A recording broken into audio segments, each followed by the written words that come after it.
ټي ټي پی یا د پاکستاني طالبانو تحریک کله رامنځته شو او د دې تحریک د بنسټ ایښودنې اصلي سیاسي او ټولنیز عوامل څه وو؟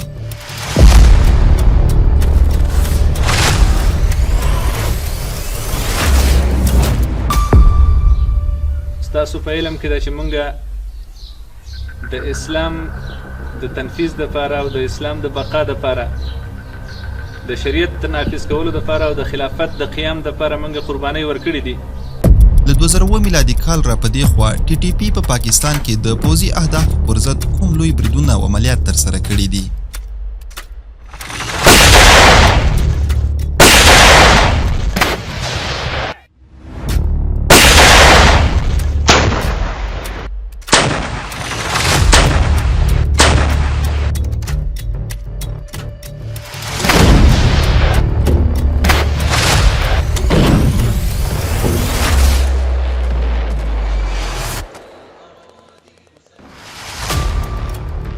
د ټي ټي پی او د پاکستان د پوځي رژیم ترمنځ ترسره شويو هوکړو ولې دوام ونه کړ؟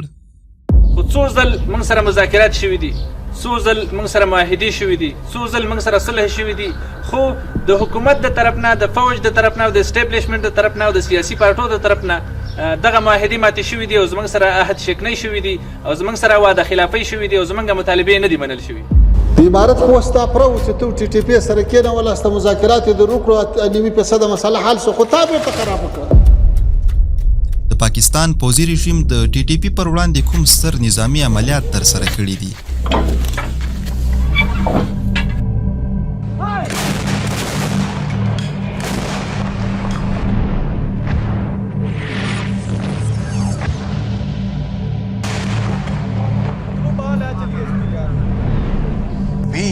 faced terrorism after 9/11.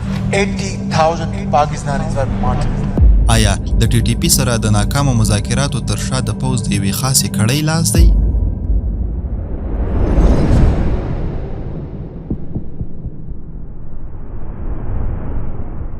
پاکستان د خپل 88 کلن عمر په موده کې لا هم د عمومي او ثابت هویت پر سر په جدي ستونزو کې ګیر دی. مرکزی حکومت یې د پاکستان په اوسنۍ محدوده کې هم خپل وګړو ته د خپلو په سترګه نه ګوري. له حقوقي برخې او د خدماتو په ویش کې په ښکاره ډول غیر منصفانه پالیسي پر مخ وړي او ترڅنګ یې په واضح توګه د خپلو وګړو پر وړاندې د ظلم او جبر اقدامات کوي. د پاکستان ولس له لومړي سر د پاکستاني حکومتونو د ظالمانه او وینې تویېدنې پالیسیو پر وړاندې آګاه دی. په همدې دلیل یې غوښن نفوس د ازادۍ او یا هم په پاکستان کې د پوځي رژیم په ړنګولو پسې سرونه راپورته کړي دي. پاکستان د غلطو پالیسیو په خاطر دا مهال له داخلي بحران او له ګاونډیانو سره د بد ګاونډیتوب له امله په انزوا کې واقع دی.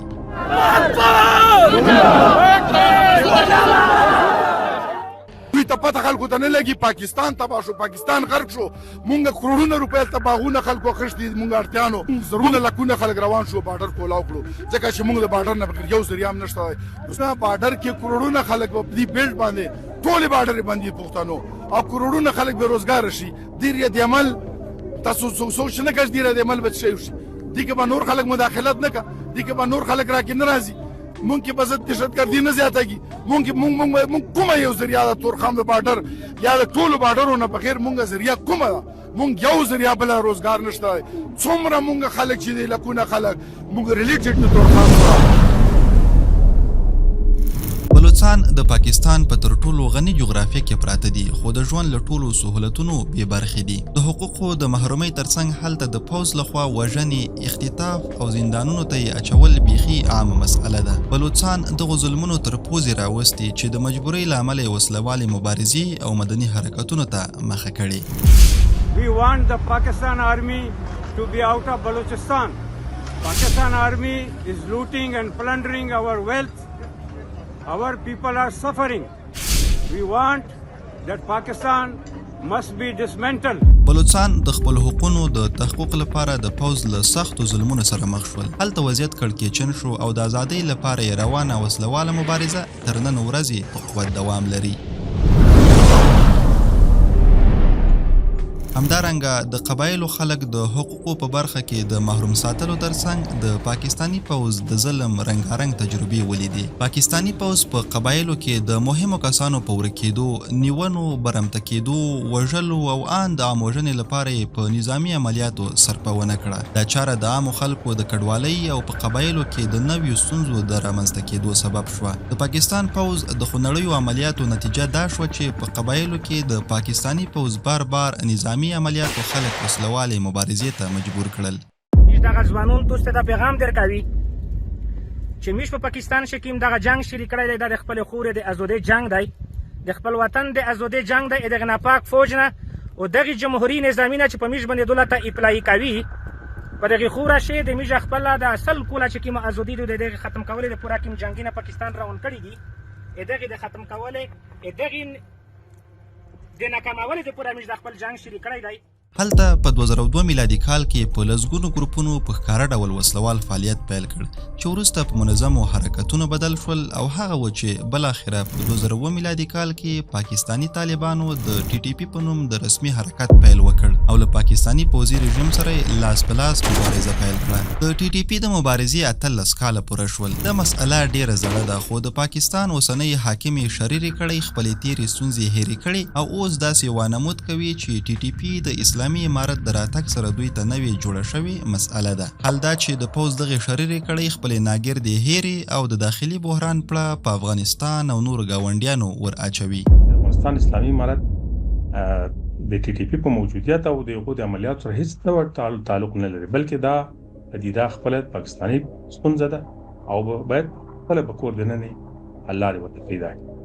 دلته به په مستند شکل وګورئ چې په تیرو کلونو کې د پاکستان پوځ په قبایلو کې د ټي ټي پی او عامو بې وسلې پښتنو پر ضد څه وخت عملیات پیل کړي چې څرګندوي دا د دوی داخلي او پخوانۍ مسأله ده. اسلامي امارت په خپلو ټولو دریځونو کې پاکستان ته ورته غوږ کړی چې خپلې داخلي ستونزې مو پخپله حل کړئ. یو دلیل دا وایي چې کله په افغانستان کې اسلامي امارت حاکم شوی نو پاکستان کې حملې ډېرې شوي دي. نو تاسو نن د ټي ټي پی د حملو ډېرېدل نسبت افغانستان ته کوي نو تا خو بیا دوه ورې له هند سره هم جنګ وکړو، هغه هم په افغانستان توانوي. تا خو له ایران سره هم جنګ وکړو، هغه هم بمبار در باندې وکړو، تا هم بمبار پرې وکړو، هغه هم په افغانستان توانوي. تا خو عمران خان غوندې قوي شخصیت او دغه تنظیم هم ټول په بندیخانو کې واچاو، مخالفت یې ورسره راغی، هغه هم په افغانستان توانوي. ته خو نن له تحریک لبیک سره هم په جنګ اخته دی، ته خو نن له بلو ټولو سره اخته دی، دا به ټول په افغانستان توانوي. پاکستان پوځ د خونړیو عملیاتو نتیجه دا شوه چې په قبایلو کې د پاکستانی پوځ بار نظامی عملیاتو خلک وسلوالې مبارزې ته مجبور کړل. هلته په 2002 میلادي کال کې په لسګونو ګروپونو په ښکاره ډول فعالیت پیل کړ چې وروسته په منظمو حرکتونو واوښتل او هغه و چې بالاخره په 2007 میلادي کال کې پاکستانی طالبانو د ټي ټي پی په نوم د رسمي حرکت پیل وکړ او له پاکستانی پوځي رژیم سره لاس په لاس جګړه پیل کړه چې بیا یې پاکستانی ځواکونو له هغه وخته تر اوسه پورې پر وړاندې بیلابیل عملیات او بریدونه کړي. همدا ډول د ټي ټي پی لخوا هم له هغه وخته تر اوسه په پاکستان کې لوی او واړه بریدونه ترسره شوي دي.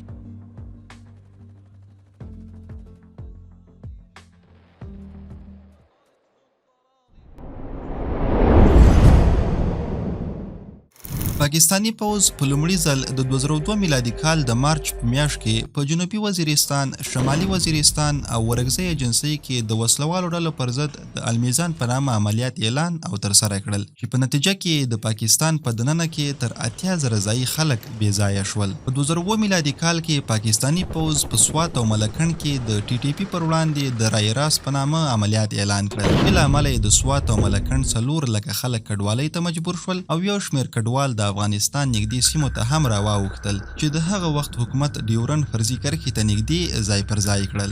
په 2008 میلادي کال کې پاکستانی پوځ په باجوړ ایجنسۍ کې د ټي ټي پی په مقابل کې د زمري زړه په نامه عملیات اعلان کړل چې نږدې 6 لکه خلک یې مهاجر کړل.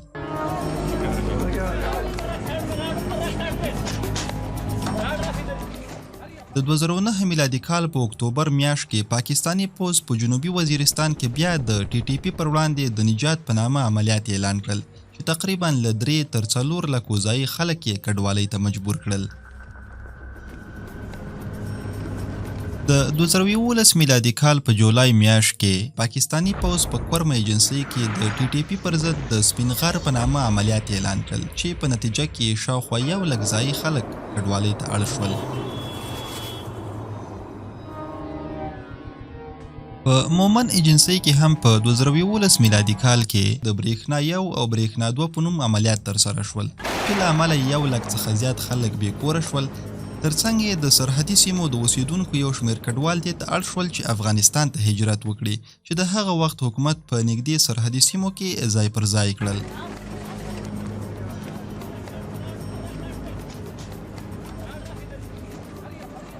د 2014 میلادي کال د جون میاشتې په 15مه نیټه پاکستانی پوځ په شمالي وزیرستان کې د ټي ټي پی په مقابل کې د ضرب عزب په نامه عملیات اعلان کړل چې له امله تقریبا تر 1 میلیون پورې خلک بې ځایه شول چې تر نیمایي زیات یې له ډیورنډ فرضي کرښې دې خوا راواوښتل او د هغه وخت حکومت د یادو قبایلي مهاجرینو لپاره په خوست او پکتیکا کې کمپونه جوړ کړل.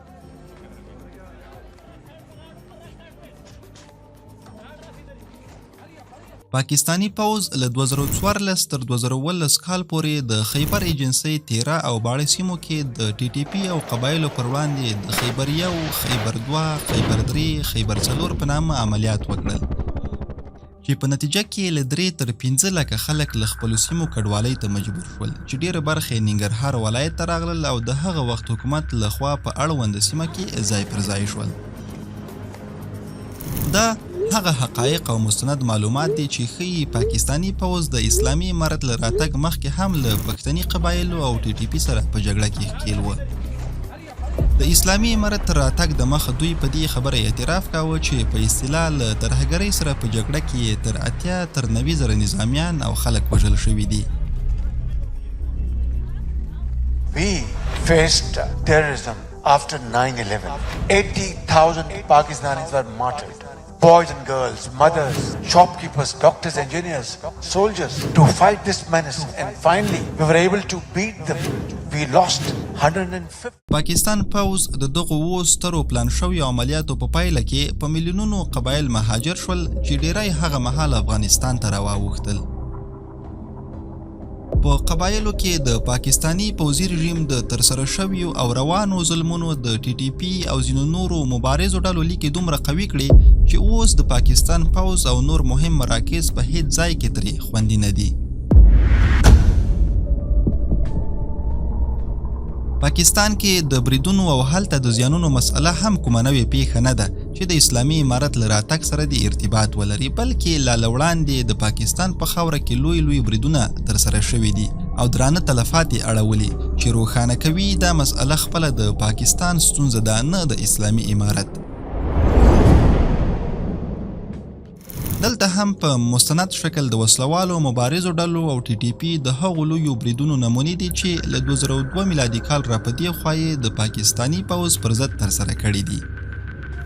د 2007 میلادي کال په اګست کې د ټي ټي پی لخوا په جنوبي وزیرستان کې 300 پاکستانی پوځیان د عملیاتو پر مهال ژوندي ونیول شول چې وروسته بیا د بیت الله محسود له 40 بندي غړو سره تبادله شول. د 2007 میلادي کال د ډسمبر پر 28مه نیټه د پاکستان پر پخوانی لومړی وزیر بېنظیر بوټو برید وشو چې له امله یې هغه ووژل شوه. دا برید په راولپنډۍ کې د یوې انتخاباتي غونډې تر پای وروسته رامنځته شو چې له بېنظیر بوټو سره په دې پیښه کې لږ تر لږه 24 نورو کسانو هم خپل ژوند له لاسه ورکړ. د 2008 میلادي کال د اګست په 21مه د پاکستان په پنجاب کې د وسلو جوړولو فابریکې باندې حمله وشوه چې ګڼ شمېر کسان پکې ووژل شول. د 2008 میلادي کال د جون میاشتې په 2مه نیټه په اسلام آباد کې د ډنمارک په سفارت باندې د موټر بم برید وشو چې لسګونه کسان پکې ووژل شول. په 2008 میلادي کال کې د اسلام آباد په میرټ هوټل باندې موټر بم برید وشو چې د چک جمهوریت د سفیر او 2 امریکایانو په ګډون پکې 53 کسان ووژل شول. د 2009 میلادي کال د اکتوبر په 28مه د پیښور ښار په مینا بازار کې د موټر بم برید چاودنه وشوه چې ګڼ شمېر کسان پکې ووژل شول. د 2009 میلادي کال په اکتوبر میاشت کې د سوات په شنګله سیمه بازار کې د موټر بم برید وشو چې تر 40 تنو پورې پکې ووژل شول. د 2009 میلادي کال د اکتوبر په 10 نیټه 4 طالبانو د پوځ په عمومي مرکز برید وکړ چې د 2 لوړ رتبه افسرانو په ګډون 6 پوځیان ووژل او 28 پوځیان یې یرغمل ونیول. د 2010 میلادي کال د جون په میاشت کې د خیبر پښتونخوا د قبایلي سیمې مومن ایجنسۍ په غلنۍ کې د حکومتي ادارې پر دفتر لوی برید ترسره شو. په دغه برید کې له 40 ډیر کارکونکي ووژل شول او لسګونه نور ټپیان شول. د غلنۍ پر دغه مرکز په 13 کلونو کې 4 ځله لوی بریدونه ترسره شوي دي. د 2011 میلادي کال د مې میاشتې په 22 او 23 نیټو د کراچۍ د بحري ځواکونو په اډه باندې برید وشو چې د راپورونو له مخې 18 تنه بحري افسران پکې ووژل شول او 14 تنه نور ټپیان شول. د 2012 میلادي کال د اگست په 18 نیټه د پنجاب ایالت د منځنۍ برخې د کامرې په سیمه کې پر منحاس هوایي اډه وسلوال برید وشو چې د راپورونو له مخې په دې برید کې 9 تنه پوځیان ووژل شول او د پاکستاني پوځي رژیم یوه الوتکه هم ویجاړه شوه. د 2014 میلادي کال په نومبر میاشت کې دوی وسلوالې ډلې د پاکستان او هند په پوله په واګه کې د پوځ پر پریډ لوی برید ترسره کړ چې په دې برید کې 55 کسان ووژل شول او له 100 څخه ډیر ټپیان شول. دا برید د پاکستان دننه د تر ټولو خونړیو بریدونو په ډله کې شمیرل کیږي. د 2014 میلادي کال د ډسمبر میاشتې په 14 نیټه په پیښور کې د آرمي پبلک سکول واقعه رامنځته شوه چې شاوخوا 1.5 سلنه پکې ووژل شول او 140 تنه زخمیان شول. د 2015 میلادي کال د اگست پر 14 نیټه 2 برید کوونکو د پنجاب ولایت په اټک سیمه کې د پنجاب د کورنیو چارو پر وزیر کرنل شجاع خانزاده برید وکړ چې په دې برید کې هغه د نورو 19 کسانو سره یو ځای ووژل شو. د 2014 میلادي کال د مارچ میاشتې په 28 نیټه پنجاب ولایت په پلازمینه لاهور کې د اقبال ټاون په سیمه کې د عیسویانو د مذهبي غونډې ایسټر پر مهال یو خونړی برید ترسره کړ چې د دغه برید په پایله کې لږ تر لږه 22 کسان ووژل شول او له 250 څخه زیات ټپیان شول. د 2014 میلادي کال په سپټمبر کې د مردان پر کچهري برید وشو چې 12 کسان پکې ووژل شول او نږدې 40 نور ټپیان شول. د 2020 میلادي کال د اپریل پر 22 نیټه د بلوچستان په مرکز کوټه کې د سیرینا هوټل پر ودانۍ برید ترسره شو. یا د برید داسې مهال وشو چې په هوټل کې د لوړې کچې غونډه روانه وه او د چین سفیر هم په دغه ځای کې موجود و. د برید له امله 4 تنه ووژل شول او 12 نور ټپیان شول. د ټپیانو په ډله کې د کوټې د عوایدو مرستیال کمشنر اعجاز احمد او د جعفر آباد مرستیال کمشنر بلال شبیر هم شامل وو. دې ته ورته ډېرې نورې پیښې او حملې هم په پاکستان کې ترسره شوې چې موږ یې فقط څو نمونې یادې کړې. سره له دې چې د پاکستان پوځ او ټي ټي پي یو بل ته درانه تلفات واړول خو ترڅنګ یې د دوی ترمنځ مذاکرات هم شوي چې په یو شمېر هغو کې دواړو لورو پرمختګونه او توافقات هم درلودل خو وروسته د مذاکراتو لړۍ د پاکستاني پوځي رژیم د یوې خاصې کړۍ له امله سبوتاژ وې. د پاکستان حکومت او د پاکستاني وسلوالو ډلو ترمنځ د مذاکراتو تاریخ ډیر اوږد دی. له پاکستاني طالبانو سره د خبرو لړۍ د تحریک طالبان پاکستان له جوړېدو ډیره وړاندې پیل شوې وه او په دې لړ کې څو مهم او تاریخي تړونونه وشول چې وروسته د حکومتي ژمنو د نه پلي کېدو له امله مات او جګړه بیا پیل شوه. د 2004 میلادي کال د اپریل پر 24مه د شکی امن معاهده وشوه چې د پاکستاني طالبانو او حکومت ترمنځ د خپل ډول لومړنی تړون و. دغه تړون په جنوبي وزیرستان کې د سیمایي جهادي مشر نیک محمد او د پاکستاني ځواکونو ترمنځ وشو. د پاکستان له لوري لیفټیننټ جنرال صفدر حسین له سیمایي جهادي مشر نیک محمد سره ملاقات وکړ. د پاکستان پوځ لومړی پر پاکستاني طالبانو یرغل کړی و او د عملیاتو د نه بریالي کېدو له امله پاکستان سیمایي جهادي مشر نیک محمد ته د خبرو وړاندیز وکړ. هغه وړاندیز ومنل شو او رسمي امن معاهده ترسره شوه چې د شکی معاهده وبلل شوه. د دې تړون له مخې حکومت منلې وه چې د نیک محمد نیول شوي کسان به خوشي کوي، د پوځي عملیاتو د زیان د جبران لپاره به ځایي خلکو ته چې پاکستاني طالبان هم پکې شامل و تاوان ورکوي او مرستې به کوي. خو شکی تړون له لاسلیک وروسته ډیر دوام ونه کړ او په هماغه کال د جون په میاشت کې پوځ بیا عملیات پیل کړل. د پاکستان حکومت او وسلوالو ترمنځ دوهمه امن معاهده د 2015 میلادي کال په فبرورۍ کې د جنوبي وزیرستان په سراروغه سیمه کې وشوه. دا شپږ مادهیز تړون له بیت الله محسود سره وشو، که څه هم هغه وخت تحریک طالبان پاکستان لا په رسمي ډول جوړ شوی نه و. د سراروغه هوکړې له مخې د پاکستاني طالبانو لخوا به پر حکومتي کسانو او دفترونو برید نه کیږي او په بدل کې به د سیمې ډلو ته د معافیت اعلان کیږي. خو دا تړون هم د اوږدې مودې لپاره پاتې نه شو. پوځ د ټرایسټار په نوم پراخ عملیات روان ساتلي و او په 2008 میلادي کال کې یې د زلزلې عملیات پیل کړل. وروسته د رای نجات په نوم لوی عملیات وشول او جګړه یو ځل بیا توده شوه. په دې توګه دوهم لوی تړون هم ناکام شو. د 2007 میلادي کال د تیارزه تړون چې د جنوبي وزیرستان د تیارزه خیسور په تحصیل کې شوی و، قبایلي طالبانو څو مهم غړي د 325 تنو تښتول شویو پاکستاني سرتیرو په بدل کې خوشي شول.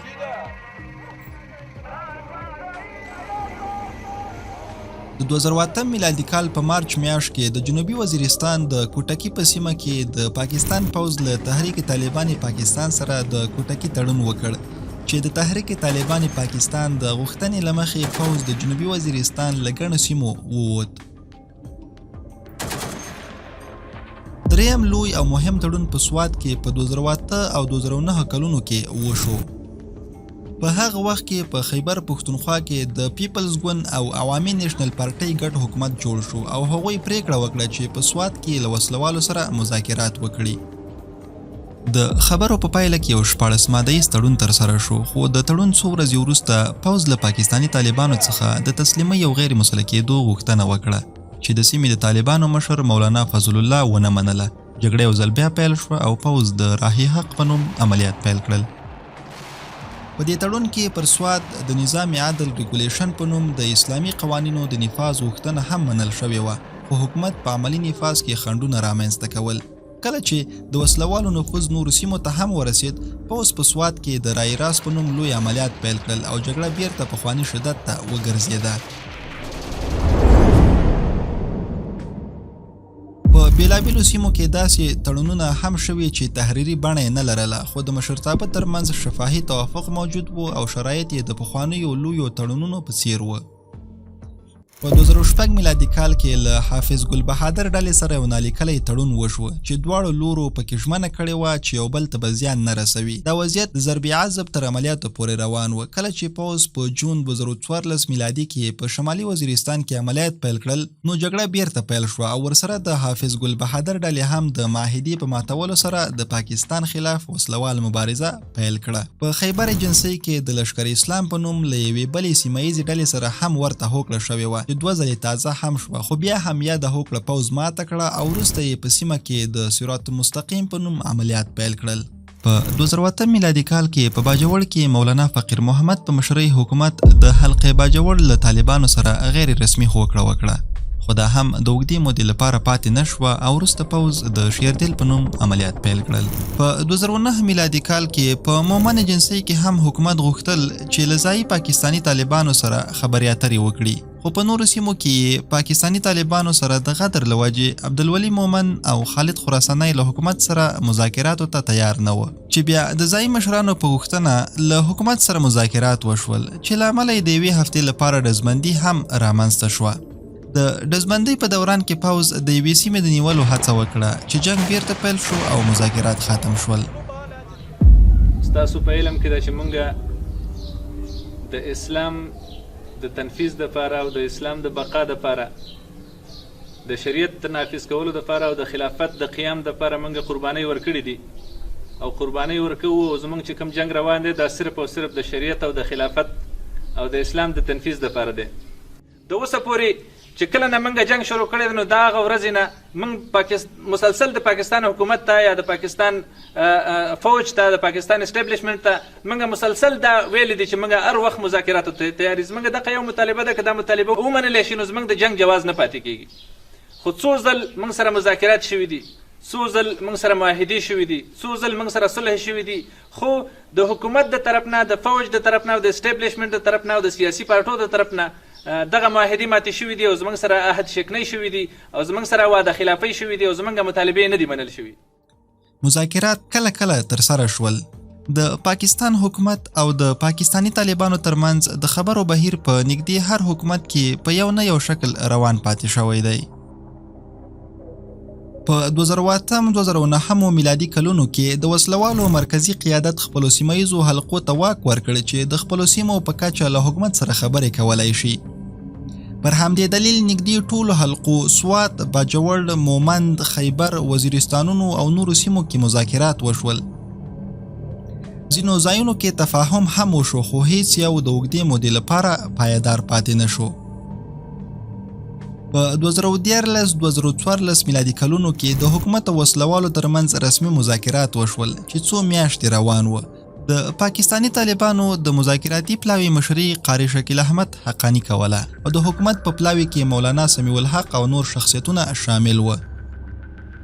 خو دغه مذاکرات کومې نهایي هوکړې ته ونه رسېدل، اگر چې د یوې میاشتې لپاره ډزبندي او د بندیانو د لیستونو تبادله هم شوې وه. له هغې وروسته د ضرب عضب پر نوم عملیات پیل شول او جنگ بیرته زور واخیست. کله چې په افغانستان کې اسلامي امارت بیا ځلې حاکم شو، د پاکستانی حکومت په غوښتنه یو ځل بیا د دواړو لورو ترمنځ مذاکرات پیل شول. څو غونډې وشوې، اوربان اعلان شو، خو مذاکرات وروستۍ نتیجې ته ونه رسېدل. د اسلامي امارت مشرانو دا تایید کړی چې د پاکستان حکومت کډوالو او د ټي ټي پي ترمنځ د مسئلې د حل لپاره څو ځلې منځګړیتوب کړی چې خبرې تر ډیره بریالۍ وې، مګر وروسته د پاکستان په پوځي رژیم کې یوې خاصې کړۍ ستونزې جوړې کړې. د امارت خو ستا پره و چې ته ټي ټي پي سره کېنولې، ستا مذاکرات یې در وکړو، 90% مسله حل شو، خو تا بیرته خراب کړه.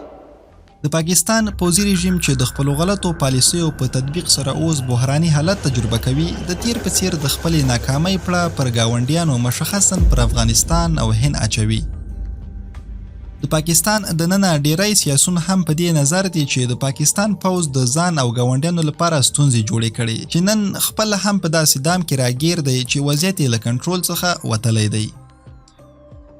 یہ ملکوں کو تباہ کر دیتے ہیں.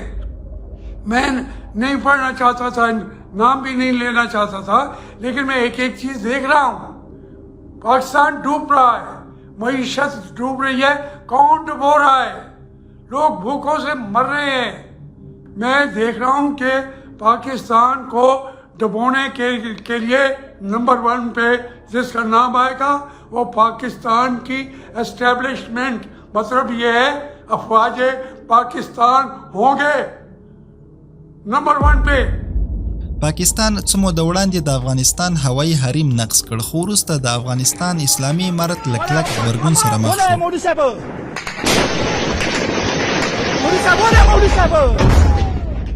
پاکستان د ستونزې د حل لپاره د مذاکراتو وړاندیز وکړ چې له 3 پړاوه مذاکرات وروسته بې پایلې پای ته ورسېدل. د اسلامي امارت چارواکو ویلي پاکستان د مذاکراتو سالمه روحیه نه لري او کوښښ کوي چې د خپلو غلطو پالیسیو او داخلي مشکلاتو حل له افغانستان څخه وغواړي. پاکستان نه یوازې له افغانستان بلکې له خپلو ټولو ګاونډیانو سره ستونزې لري چې په خپله 70 کلن عمر کې 4 ځلې له هند او 1 ځل له بنګلادیش سره لویې جګړې کړي او په ټولو جګړو کې سختې ماتې خوړلې ده.